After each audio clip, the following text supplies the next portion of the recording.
I would now like to invite His Excellency P.M.Prachanda, Prime Minister of Nepal, to take the floor. Sir, the least developed countries are some of the most vulnerable to ever-increasing climate impacts around the world, while the least responsible. What are some of the priorities for the LDCs to tackle the climate crisis, and how is Nepal itself aligning with the Secretary General's acceleration agenda, including on its net zero target? Madam Chair, Mr. Secretary General, Excellencies, I thank you, Madam Chair, for turning me the floor. Let me first respond to you as the LDC Bureau Chair, highlighting some important issues from my full statement submitted for records.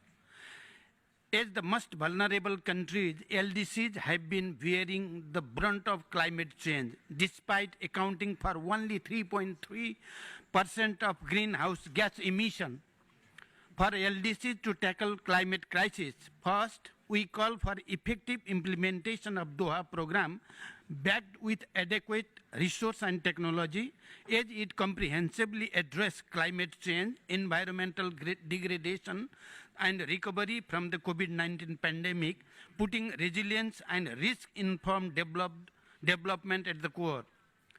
I thank you for prioritizing LDCs in the early warning initiative. Second, I join you call to double adaptation finance by 2025 and urge for devoting half of climate finance to adaptation. Third, we urge for the fulfillment of 100 billion climate finance commitment, replenishment of Green Climate Fund, and operationalization of loss and damage fund with simple and easy access procedure for LDCs. Fourth, we commend your initiative and effort for a just transition, urging for enhanced support and investment to meet SDG 7 in LDC, as 48% their population lack access to electricity. And fifth, the global stock take during COP28 must be a moment of critical course correction to keep alive 1.5 degree target. We are facing frequent and highly damaging climate disaster. Despite challenges, Nepal is committed to the Paris Agreement and to our national goal to reach net zero by 2045. To this end, we have already submitted an updated NDC and aligned our national policies and plans within it. Recently, my government has approved a detailed NDC implementation strategy to achieve target across sectors. Let me share some critical progress. In 2020, we set a target to maintain 45% of our territory under forest cover by 2030. We have already achieved this target with our forest coverage now standing just over 45%.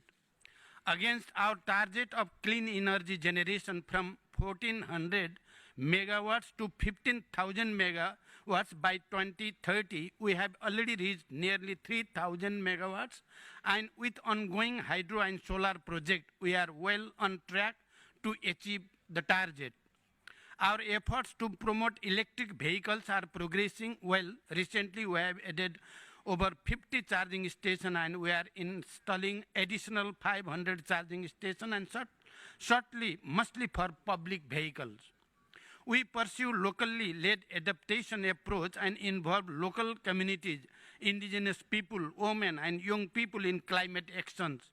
Our top priorities include promoting a green and resilient economy. We are pleased to be part of your adaptation pipeline accelerator and early warning initiative, and assure my government's full support and commitment to them. To conclude, let us ensure that this summit and COP28 become true turning point in our fight against climate crisis. Thank you for your attention. Thank you very much.